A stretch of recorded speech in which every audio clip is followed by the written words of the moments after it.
Амралтын өдрөө сайхан өнгөрөөж гэнэ манайхан галзуу кино сувагтаан тавтаа морил. За энэ удаад Брогийнхан ярьж өгөхөр сонгосон галзуу кино бол саяхан буюу 2025 онд гарсан The Noisy Mansion. Хэдүүлээ бас нэгэн шинэ солонгос киног сонирхоод үзэцгээе. Энэ сонирхолтой галзуу солонгос киног та нарт ярьж өгөхөд галзуу кино сувгийн галзуу хамтрагчаар Easy Car Finance банк бус санхүүгийн байгууллага хамтран ажиллаж байна. Top Gun Maverick-ийн хувьд та нараас уучлал хүсье. Моброн бол манай багийнхан маань өөр бас бус ажилд түүртэй. Тэгээд жоохон ядралттай байсан учраас та нарын сэтгэлд хүрэхгүй хийчих шиг боллоо. Манийдэгээ ойлгоод уучлахыг бодоорой гэж хүсье. Тэгээд нэмж олон юм ярьж та нарыгаа заалхаалгүйгээр энэ галзуу киноны тайлбараа эхлүүлье.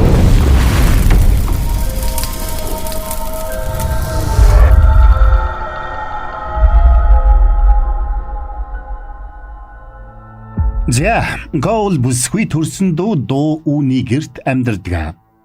За нэр нь түүхтэй маань хэдүүл анги. Энэ гоолыг ажимма гэд дүүгийн цабана гэд удаа явчихсан. Тэр намар баг. За манай ажимма ажил хийдэггүй бол дүү нь өсөж яваа өмгөөлөгч нэгэн. Ажил хийдэггүй ажимагийн хувьд тэрээр дүүгийнхэн хоёр хүүхдийг харахын хажуугаар гудамжинд зөвшөөрөлгүй тавьсан машины жолооч нарын машиныхын дугаарын зургийг дараад тэрнийг цагдаад өгнө гэж сүрдүүлж ойр зур мөнгөтэй болдог байна. Энэ ажилдаа тэр хоёр үеэл дүүгээ туслуулна. Гэвч энийг нь мэдсэн дүүн нэг өрөө хууралж хүүхдүүдэд буруу үлгэр дуурайлал үзүүлж байна гэж загнана. Манай гэрт хүн шиг байж чадахгүй бол зайлаарай. За яах вэ? Би яваад өгье. Гэхдээ эхлээд гэрийн үйлчлэгч бас хүүхэд асрагч хийсэн цалингаа авъя. Ер нь хамгийн багаар бодоход 5 жил ажилласан хөлс бүгд нийлээд 170 сая вон болж байна. Ингэж мань ажимаа сүрсэн базаа хийж цабааныга цус харуулах шахнаа. Аргагүй байдалд орсон цабаана нь хэлнэ. Та танихгүй үнийг шантажлдаг шиг надад ингэж хандж байгаа юм уу те? Гэт шаранда 200 сая воны хязгаартай зээлийн карта өгч өргөдгөө. Арай чи юм байдал тулна гэж бодоогүй мань ажимаа. Чи надаар дутгал байхдаа хэрэгтэй үед чинь би ирэхгүй гэж хэлчихэд яваад өгнө. Харин явахыг нь цанхоор харж зогссон цабан нэг хүнлээ утсаар яриад үлддэг. За ингээд анх удаага бие дааж амьдрах ёстой болсон мань ажимаа байр түрээсэлэхэд зуучилдаг байгууллага дээр очиод тухайн хороонд ойрхон түрээсийн байр байгаа эсхийг асуулаа. Гэвч сул байсан ганц байр нь тэдний хорооноос нэлээд хол байна. Байр нь ойрхон л байвал муу байр байсан ч хамаагүй. Би тэнд дуудахгүй. Ердөө сарал болно. Тэгээд угаасаа манай дүү намайг дуудаад гэртээ аваачна. За ингээд ажимаа дүүгийнхээ байдаг хороонд байрлах нэг хуучин байранд байр түрээсэлэхэр боллоо. Гэвч тэрнийг байрныхаа гадаа ирэхэд тэр байрны манаач тэрнтэй таарч энэ ч хүн түрээслээд байх газар биш тэ гэж сандрангуй хэлэхэд удахгүй гэсэн бодолдоо бат идэгсэн мань ажимаа яриаг нь үл тоож лифт нь эвдэрхий гэсэн билүү. Зүгээрээ надад асуудал биш гэж хэлчихэд яваад орно. Ганц үргэвч хувцснаас өөр ий тогшил гих зүйлгүй ажимаа байранда нүүж ороод ядарсандаа унтаж байлаа. Тэгсэн өөрийн 4 цагт гэнэт дээд давхарт нь юм балбах чимээ гарч сэрэж орхино. Гайхсан ажимаа дээд давхартаа очиод хаалгыг нь нүдсэн ч хинч хаалга онгойлгосонгүй. Тэгээд тэрнийг байрны манаачийн бүхээг рүү бууж явтал гэнэт араас нь нэг худаг барьсан зэвхий царайтай эмэгтэй гараад ирлээ. Ажимаа гайхаж "Гэхдээ та чинь юу хүн бэ?" гэж асуухад цаадах нь "Би чамайг төвчээртэй бай" гэж хэлсэн байхаа. Хэрвээ өшөө авах гэж оролдвол бүх зүйл сүрнэ. Би энэ бүхнийг яаж төвчж байна гэж бодож байна. Эсвэл би бүгдийг нь алаад өөрөө там руу явчих юм уу гэж хашгирдаг. Энийг сонсон ажимаа тэрнийг солиотой хүн байна гэж бодоод хар хурдаараа зүгтсаар пүүтгэндээ унтчихсан манаачийг сэрээлээ. "Хаха, цагдаа дуудаарай. Тэнд солиотой хүн байна." "Үгүй төр хүлээж вэ. Үгүй энд хүн амьдрах газар биш ээ" гэж би хэлээ биз. Чиж давхруудын хооронд дуурч байгаа дуу чимээг төвчж чадахгүй дээ. Удалгүй байрны оршин суугчид бүгд ууралж бухимдаад үүмэн дэгдэж эхэлсэнд цагдаа нарч тэнд ирцгэлээ. Энд хэрэг нэг л биш байгааг ойлгосон ажимаа маргааш нь цагдаагийн газарт ажилладаг найзаагаа байранда дагуулад ирнэ. Тэгсэн өрчнө нь худаг барьчихсан зогсжүүлсэн зэвхий царайтай эмэгтэй юу ч болоогүй юм шиг л хурж ирээд цагдааг халуун кофегоор дайлж гоолыг харснаа. "Чи манай энд шинээр ирсэн үү? Энд байр түрээсэлдэг чийч галзуу байхаа" гэж хэлдэм байна. Энэнд нэгдүцсэн манай ажимаа байрны манаач ахаар нөгөө чимээ гаргаад байсан 601 тоод байрны хаалгыг онгойлгуулж цагдаа найзыгаа дагуулад ордог. Тэнд нь хинж байсангүй. Тэр үед нөгөө эмэгтэй манаачд хэлнэ. "Гэхдээ та тэр чимээ гаргаад байгаа этгээдийг заавал олох хэрэгтэй байна. Гэхдээ цагдаа нар хүртэл барьж чадахгүй байхад би яаж барих юм бэ?" Ингээд тэр байранд шүн дунд болохоор чанга чимээ гардаг болоод 6 сар болж байгааг ажимаа олж мэднэ. Тэгсэн цагдаа найз нь энэ талаар мэддэг болж таардаг. Сонирхолтой нь шүн бүр яг тодорхой нэг цагт бүх айлын таазнаас яг нэгэн зэрэг адилхан чимээ сонсогддог байж. Гэвч цагдаа нарыг очих бүрд чимээ намж чахдаг учраас цагдаа нар хаанаас тэр чимээ гараад байгааг мэдж чаддаггүй. Тэгээд зүгээр нэг солиотой хүн ийм юм хийгээд байна гэж бодоод сүүлдээ бүр тоохоо болчих. Энийг сонссон ажимаа өөрөө тэр нөхрийг барихаар хатуу шийдлээ. Учир нь хэн нэгэн тэр байрны оршин суугчдыг нүүлгэхийн тулд ийм зүйл хийгээд байна гэдэгт ажимаа итгэлтэй болсон байлаа. За энэ үеэр тэр барилгыг нурааж оронд нь шинэ байр барих төслийн хүмүүс байрны оршин суугчдтай уулзаж ярилцаж байлаа. Тэд байрыг нь хуучирч муудсан нэмээд учир битүүлэг чимээ гардаг гэсэн шалтгаанаар хямдхан үнэлэхийг оролдоно. Энэнд нь оршин суугчид мэдээж дургүй. Энэ үеэр ажимаа орж ирнэ. Би энэ байшинг нураахыг зөвшөөрч байна.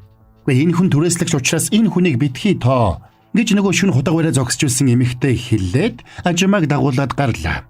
Манай эмэгтэйг Живон гэдэг байх нь. Тэр ажимаагаас "Чи түрээслэгч байж яагаад энэ байрны асуудал ингэтлээ санаа тавиад байгаа юм бэ?" гэж асууж шалгаж байтал тэдний байрны дээрээс нэг залуу үсрэх гэж байгаа харагдлаа. Энийг харсан ажимаа "Хурдан цагдаа дуудараа" гэж хэлчихэд гүгээд явчихна. Тэгэд манай ажимаа дээвэр дээр гарч тэр залуутай ярилцсанаа. "Чимээ гаргаад байгаа хүн нь чи үсттэй. Хэрв чи биш бол 7 хоног л тисч. Би тэр хүнийг олно. Тэр хүртэл хүлээгээд амьд байжвэ." Тэгсэн мань залуу болон тэр байрныхан бүгдээрээ тэнд амьдардаг бөөд үзүүлдэг болж таарлаа. Тэгэд тэр бүүн тэр залууг "Чиний хувь тавилан үхтлээс өөр зөвхөн байна" гэж хэлсэн учраас амиа хорлох гэж байсан нь тэр байж. Энийг сонссон ажимаа шууд л 301 тоотод оршин суудаг бөөгэнд явж очно. "Чи чимээ гаргаж хүмүүсийг айлгаад өөрөө тэднийг үдсэн болж мөнгө авдаг юм биш үү? Хэрвээ энэ чимээнээс болоод бүх хүмүүс нүгөөд явчвал би яаж мөнгө олох болж байна? Энэ чимээ надад ямар ч ашиггүй." Ажимаг тэндээс гараад явж байтал дуудлага ирж дүүгийнх нь хүүхдүүд өөрийг нь хайж явж байгаад цагдаатай таарсан тухай мэдэгддэг. Сандарсан ажимаг хүүхдүүд дээр эрэхтэй зэрэгцээд араас нь аав нь ирлээ. "Өөрөөс чинь болоод хүүхдүүд аюулд орж байгааг харж гин үү? Гэхдээ та яагаад дандаа өөрийгөө бодд юм бэ? Би түрээсэлж байгаа байрныхаа хүмүүст туслах гээд л ядаж байна. Тийм байхад би яхаараа зөвхөн өөрийгөө боддог хүн байж таарах юм бэ? Хариуд нь цабаан наадах чинь өөрийн чинь л бодол" гэж хэлчихэд яваад өгдөг. Урам нь хугарсан ажимаа байрандаа иртэл хаалганыхын дотор талд зайлгээд улаанаар биччих. Гэрт нь гадны хүн орсныг мэдсэн ажимаа байраа шалгахтал хүнжил дотор нь гүнийг өсвөр насны охин ороод нуугдчих. Сандарсан охин тэндээс зүгтаах гэсэн ч ажимаа тэрнийг явуулсангүй. Охин өөрийг нь үл тооход мань ажимаа тэрнийг сүрдүүлнэ. "Чамаг айлын гэрт зөвшөөрөлгүй нэвтэрсэн гэж цагдаа нар бүртгэж авах юм бол дор хаяж төрийн албанд бол ажилд орж чадахгүй юм байна." Энийг сонссон охины хулхин бууж тэрэнд хамаг үннээ ярьлаа. Охин байранд нь хачин эмэгтэй нүүж ирээд хэрэг тариад байгаа нөхрийг олох гэж байгаа тухайд суу яриа сонсоод сонирхоод ирсэн нь тэр байж. Гэхдээ хаалган дээрх бичгийг нь бичээгүй байна. Энийг мэдсэн ажимаа коридорын камерыг шүүх гэсэн ч камер нь бас л ажиллахгүй болжээ. "Манай чах сөөхий мөнгөөр энэ мэдийг сэлбэж хүрдэггүй учраас чи хаалганыхаа голыг сольсон нь дээр бах та" гэж хэлэхэд ажимаа өөрийг нь хэн нэгэн эндээс явуулах хүсэлтэй байгааг ойлгодог. Тэгэд ажимаа бөөгийн хаалганы гадаа очиж зогслоо. Удалгүй чимээ гарч эхлэхэд бөөч юуч болоогүй юм шиг чихвчээ зүүдсэн гэрээсээ гарч ирлээ. Энийг харсан ажимаа "Чи шалгалтанд тэнцлээ" гэсэнд цаадах нь мөргөлийнхөө газар руу тэрнийг дагуулад явна. Тэгэд тэнд очисон хойно 4 хаалганы дугаарыг өгөөд "Энэ 4 айлын хүмүүс л над дээр ирж байгаагүй. Тэгэхээр тэдний нэг байхаас гарцаагүй" гэж хэлж өгдөг. Тэгэд ажимаа шууд Живон дээр очиод тэр 4 айлд ямар хүн амьдардаг болохыг шалгаж эхэлнэ. За ихний айл нүгэд явчихсан. 2 дахь айлд ээлжийн ажилтай нэг ах амьдардаг. 3 дахь айлд нэг хорхойд хоргүй эмэгтэй амьдардаг. Харин 4 дахь айлын залуу л сэжигтэй байна да. Нүүж ирж явах үед нь цүнхэн газар унтал дотроос нь эмэгтэй хүний хувцас гарч ирсэн. Гүнээрээ манай байрыг нураах тухай яриа гарч эхлэхдээ зэрэгцээд тэр залуу нүүж ирсэн юм байна. Бас тэр залууг нүүж ирсэнтэй зэрэгцээд хачин чимээ гарч эхэлсэн байж штэ. Ингээд тэд тэр залуугийн хайсан хогийг угаж үзтэл баахан эмэгтэй хүний гоо сайхны хэрэгсэл байлаа. Тэгсэн тэр залуу өмнө нь ажимаатай цагдаагийн газарт таарчилсан ютубер байдаг. Тэр контент хийхдээ янз бүрийн эд зүйлс ашигладаг нь тэр байлаа. За ингээд тэр залуу тэдэнтэй хамт чимээ гаргаад байгаа этгээдэг олохоор нэгднэ. Манай ажимаа нэг арга сэдэж шүн чимээ гарч эхлэхэд хаалга болгон дээр очиод дуу хэмжигч айпаар дууг хэмжиж үзье гэсэн санал гаргадаг. Тэгээд ажимаа манайш дээр очиод гуйна. Гэхдээ ганцхан шүн коридорын гэрлийг бүтэн унтраагаад өгөөч дээ. Наад хүмүүсийн чинь дунд тэр хүн байхгүй гэх баталгаа байна уу? Хэрвээ эдний дунд байгаа бол тэр шүн чимээ гарахгүй штэ Тэгсэн тэр үеэр Ажимагийн үеэл дүү охин тэрнийг хайжгсан байрныхан тэр аваар явж байгаа харагдсанд мань Ажима сандарлаа. Тэгээд дөрүүгээ утастаж үеэл дүүгээ өөр дөрөө байгааг хэлнэ. Үеэлээ унтулчаад багийнхантайгаа нэгдэж давхарт нэг нэгээрээ гараад хаалга бүр дээр очиж дууны хэмжээг хянах ажлаа эхлүүлдэг. Гэвч тэдний оролдлого бүхэлдээ бүтлгүйдэж нэг нь бичсэн бичгээ гаргахгүй байсан бол өөр нэг нь хаалга алгасаж бүртгэсэн байлаа. Харин нэгнийх нь утас апдейт хийгээд апп нь ерөөсөө ажиллаагүй байдаг. Тэднийг ингээд мөнгөн живэл хоёр давхарт ажилласан залуу хурж ирээд бүртгэлээ үзүүллээ. Тэгсэн хоёр давхарт тэр чимээ бусад давхруудаас хамаагүй илүү чанга сонсогдсон болж таарна. Үүнээс гадна хоёр давхрын нэгээс бусад бүх айлууд нүүгээд явчихсан учраас тэд шууд нөгөө айл руу явж очлоо. Тэр айлын эзэн эмэгтэй ирээд би буруугүй гэж мэдсэн ч байрныхан болон дуудлагаар ирсэн цагдаа нар тэрэнд итгэсэнгүй. Та буруугүй бол хаалга нэгээд шалгуулчих. Ингэж Ажимаг хэлсэнд бүгд санал нэгдэнэ. За ингээд цагдаа нар дотогш орж байрыг шалгатал нөгөө эмэгтэй шалан дээрээ дэвссэн дэвсгэр дороос шалаа цогчулсан улмөр гарч ирдэг. Энийг харсан нөгөө эмэгтэй сандарлаа. Ингээд шүн болгон байрны шалыг нүдэж байсан хүн нь мань эмэгтэй болж таардаг. Улмаар өглөө эрт цагдаа нар тэр эмэгтэйг цагдаагийн газар таваачснаар тэдний байр амар тайван боллоо. Тэр өдөр сүүлийн хэдэн сард анх удаа байрны оршин суугчид нам тайван унтацгаадаг. Ингээд тэр байрны хүмүүст тусалж чадсантаа урамшсан мань Ажима лифт чин дуудаж өөрийнхөө зардлаар байрны лифтийг нь засаж өгнө. Тэгэд лифт засуулсандаа баярлсан Ажима хоёр давхрын коридорт явж байсан эмэгтэйг дуудаад "Хөөе, та лифтээр яваарай" гэж хэлсэнд цаадах нь лифтээр явах нь бүхэл харин ч тэндээс хар хурдаараа зугтаач. Тэрний энэ байдал с ิจ гтэй санагдсан учраас Ажима тэрний хойноос хөөж гүйсээр арай ихэн гүйцэж барьж авсанд цаадах нь эрэгтэй хүн байж таарлаа. Тэрнээс яагаад 202 тоод байр руу орох гэж байсныг асуухад цаадах нь би энд сарын өмнөөс толгой хорогдож эхэлсэн гэж хэлээд "Гү чи өрчим цагдаа дуудсан уу" гэж асуулаа. Ажимаач бахархалтай нарахгүй. "Тийм ээ, би" гэж хэлсэнд цаадах нь "Тэнийг минь та нар буруу хүнээ барьчихсан шүү дээ. Би бүгдийг харсан" гээд өөрт тохиолдсон зүйлээ ярьдаг. Өрчим нөхөр нэлээд оройхон ирээд 202 тоотод ороод унтах гэж байтал тэр шүн чимээ урдурдынхаас илүү чанга сонсогдоод унтуулахгүй байж. Тэгэхээр тэр босож зочны өрөөрөөгөө шагаатал тэнд нэг хүн турбаа барьчихсан хан цахиж байгааг харсан байна. Гэхдээ тэнд харанхуй байсан учраас яг ямар хүн байсныг тэр тодорхой харж чадаагүй байна. За ингээд хэрэг явдал дуусаагүй байж магадгүй болохыг ойлгосон Ажима шууд 202 тоод өрөөлөв очтол тэнд нь газарт нэг турбаа байж байна. Гайхсан Ажима турбааг бариад байшингаас гарч ирээд хамгийн түрүүнд таарсан Живаноос асууна. "Гэхдээ та дуу хэмжих төлөвлөгөөнийхөө талаар хэнд ч хэлээгүй үз?" "Үгүй ээ, хэнд ч хэлээгүй. Тэгвэл бусдыгаа яг одоо манай чи өрөөнд цуглуулах." За тэгэд манаач тэр очоод тэдний дунд тагнуул байгааг хэлээд зогсож байтал хэн нэгэн Ажима руу хувинтай муус цацаж орхилоо. Тэгсэн тэр хүн нь цагдаад баригдаад явсан нөгөө эмэгтэй байна. Эмэгтэй Ажима дуурлж "Чи яалаа гэж намайг ингэж байгаа? Гадагшаа гардаг болохоор тэр үү? Нөхөр маань нас барсан гэж дээрлэхэж байгаа мó? Тэр газрыг шин би цохоогүй. Миний нохоо самардсан байсан" гэж хэлээд уйллаа. Гарцаагүй байдалд орсон Ажима "Намайг уучлаарай. Та жаахан хүлээвэл би жинхэнэ хэрэгтэн олно" гэж хэлсэн ч тэрнийг хинч сонссонгүй. Энэ үеэр охин авахар ирсэн Цабан энэ бүхнийг харжээ. "Ерөөсөө та манад оч. Тэгэхгүй бол та энэ хүмүүсийг бүрж дор байдалд оруулаад байгаа юм байна. Би энэ хэргийг удахгүй шийдчихэд очноо. Тэр хүртэл охиноо аваад явчихвэ. Одоо гэрт унтж байгаа. Би охиноо яаж авч явах юм бэ? Гэхдээ та заавал тэр бүхнийг надаар дахиж яриулмаар байгаа юм." Энийг сонссон Ажима хөшөж орхисонд Цабан машинаа асаагаад яваад өгнө. Олон жилийн өмнөх тэр нэг өдөр бяцхан охин анх удаага өдөр өнжүүлэхэд явсан байж. Ажима охиныг 5 цагийн дараа очиж авна гэж амласан байна. Гэвч анх удаага автобусан сууж явсан охиныг автобусан дотор унтаад үлдсэнийг өдөр өнжүүлэхийн багш нар нь анзааралгүй автобусанд түгжээд явчихж. Иннээс болоод бяцхан охин өдөржин халуун автобусанд түгжигдээд нас баржээ. Тэр цагаас хойш Ажима сэтгэлийн хямралд ороод бяцхан охиныг төсөөлөлдөө хардаг болсон нь тэр байж. Тэр үеэлд үгүй авна гэж амласан ч очиж чадлагүй унтсандаа одоо ч өөрийгөө буруутгадаг байлаа. Энэ бүхнийг эргэн санаж гунигэлж суусан Ажимад бяцхан үеэлдүүн дахиад үзэгдэж урам өгнө. Тэр шүн байранд нь ямар нэг дуу чимээ гаралгүй хонсон учраас Ажима гэмт итгэхэд зогтсон гэж бодоод байрнаас нүүж явахаар шийдлээ. Тэрнийг нүүж явах гэж байгаад байрных нь хөршүүд бүгд дурамжхан байдаг. Учир нь тэд Ажимагийн улмаас сүүлийн 6 сард анх удаага сайхан унтаж амарцгаас нь тэр байлаа.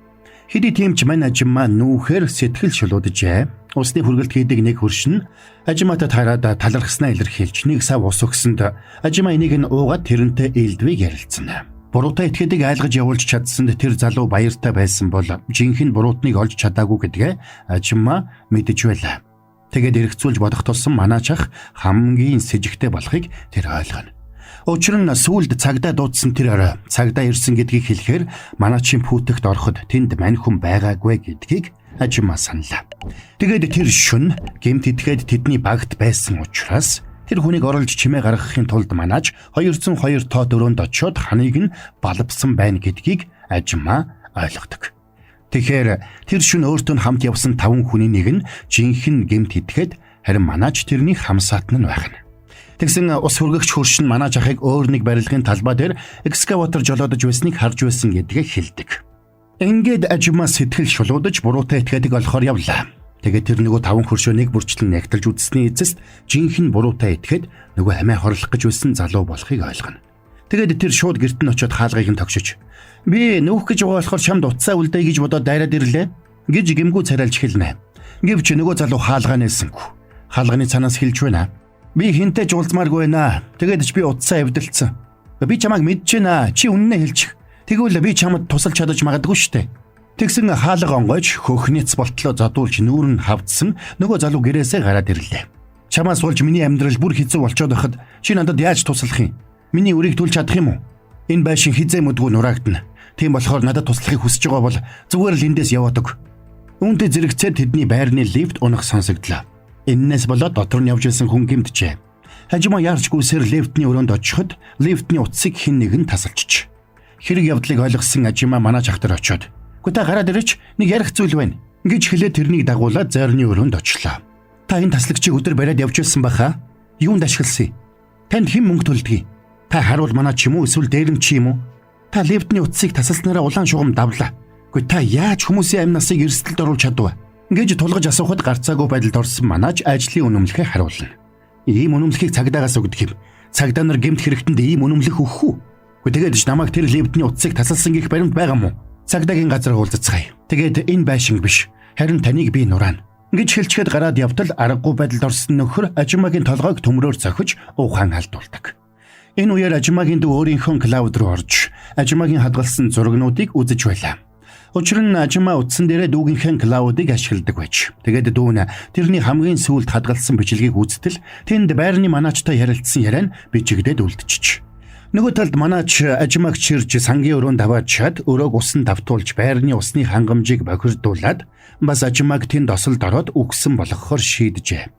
Энэ үеэр Ажимаа манаачтай уулзахаас өмнө юу хийснээ эргэн саналаа. Тэрнийг дээврээс буух үед байшин дээрээс үсрэх гэж байсан залуу ирээд "Тэр манаач гэмт бүлгэллийн гишүүн. Тэр надад мөнгө зээлүүлээд маш их хүү нэгсэн. Тэгээ зээлийнхээ хүнд шүн бүр энэ байшингийн ханыг нүдэх даалгавар өгсөн. Энэ ажилд сөөх, барилга нураалтын компани, барилгын компани гэд бүгд холбоотой. Чи энэ бүхнийг ганцаараа зогсоож чадахгүй" гэж сануулжээ. Гэвч Ажимаа тэрнийг ятгах "Хоёулаа энэ бүхнийг илчлэе. Тэгээд хүн шиг амьдарцгаая" гэж хэлж. Ингээд тэр залуу бусад хөршүүддээ үннээ хэлж Ажимааг манаачийг садуулж байх зур манаачийн пүүтгэд байсан сейфийг онгойлгохоор тохирсон байж. Учир нь тэр сейфэнд тэрний бүх хууль бус үйлдэлүүдийн баримт хадгалагддаг байх нь. Энэ үеэр Ажимаагийн дүүч тэрнийг хайсаар хүрээд ирнэ. Аз улахад мань Ажимаа толгойдоо цохиулж гэмтсэн ч амьд мэнд үлдсэн байлаа. Ингээд цабан Ажимааг суллаж байх зур хөршүүд хамтдаа манаач руу дайрч барьж аваад бүсэндээ зүүсэн түлхүүрийг нь тайлж авахар ноцолдож эхэллээ. Тэгээд тэд түлхүүрийг нь тайлж авч чадахгүй байсан учраас өмдийг нь тайлж аваад байж байтал нөгөө нөхрийн хамсаатан залуус ирснээр хөршүүд өөрсдөө тэдэнд задуулж эхэлдэг. Тэд нилээд ноцолдсны эцэст түлхүүрийг салгаж авч чадсан боловч бэби рүүгээ дамжуулж шидэж угаад түлхүүрийг муу усны нөхрөө унгаачихна. Тэднийг бүтлгүүцснийг харсан манаа шоолж инээсэн ч гартаа том шар хавтас барьсан Ажимаа гарч ирснээр бүгд хөшиж орхино. Учир нь сейфийг онгойлгоход түлхүүр биш код хэрэгтэй байж. Харин тэр код нь манаачийн төрсөн өдөр байдаг. Харин манаач Ажимаад үнэмлэхээ харуулах үед Ажимаа төрсөн өдрийг нь тогтоож авч амьдсан байжээ. Тэгээд Ажимаа манаачийн пүүтгэнд байсан микрофоныг авч байранд байсан бүх хүмүүст сонсогдтол тэрний булхайг ярьж эхэллээ. Энэ үеэр цабан манаачийн пүүтгэнээс гараад ирлээ. Манаач тэрнийг хараад ууралж заамдаж аваад "Чи буруу хүнтэйгээ орооцолдлоо та. Би чамд жинхэнэ айдас гэдгийг мэдрүүлнэ" гэж томорсон ч хуульчийн тэмдгийг нь хараад цаажиртнаа. "Чи өөрөө буруу хүнтэйгээ орооцолдлоо та. Жинхэнэ аимшигтай хүн гэж ямар хүн байдгийг мэдэх үү? Жинхэнэ аимшигтай хүн бол бусдын амьдралыг сайхан болгохын тулд өөрийгөө гаргуунд нь гаргаж зүтгэдэг хүнийг хэлдэг юм. Тийм хүн чам шиг новшнуудыг зогсоохоос нааш өөрөө зогсдгүй юм" Энэ үеэр ажимаа хорооныхоо цагдаагийн газарт хавцтай бичгүүдийг хүргэж өгөхөөр хар ирчээрээ гүйсэн бол аргагүй байдалд орсон өнөөх манаж чангаар хашгирч хоцорсноор кино маань конец фильм. Энд хүрээд энэ галзуу киноны тайлбар маань дуусч байна. Ямар ч байсан wall to wall кино шиг учир битүүлэг биш хэргийн занглаан тайлагдаад дууссан нь ямаа да тийм ээ. Та нарт маань энэ кино ямар санагдав? Хүсвэл комент хэсэгт өөрийнхөө бодлыг хуваалцаарай. Мөн буруугийнхэн тайлбар тэгээд ойлгомжтой байж таалагдсан гэж найдаа. Тэгээд энэ галзуу киног та нарт ярьж өгөхөд галзуу кино сувгийн галзуу хамтрагчаар Easy Car Finance банк бус санхүүгийн байгууллага хамтран ажиллалаа. Та нар маань галзуу баг хүүгээр автомашин барьцаалсан зээл авмаар байвал 8011 8080 8012 8080 дугаард холбогдоод ярилцаад үзээрэй. Easy Car Finance банк бус санхүүгийн байгууллага. Тэгээд галзуу кино сувга та нар маань дэмжихийг хүсвэл саба дараагүй саба адарсан бол лайка дарахтал тэгэл болоод явчихж байгаа юм. Хэдүүлээ дараагийн бас нэгэн галзуу киноны тайлбараар эргээд уулзатлаа түр баяртай.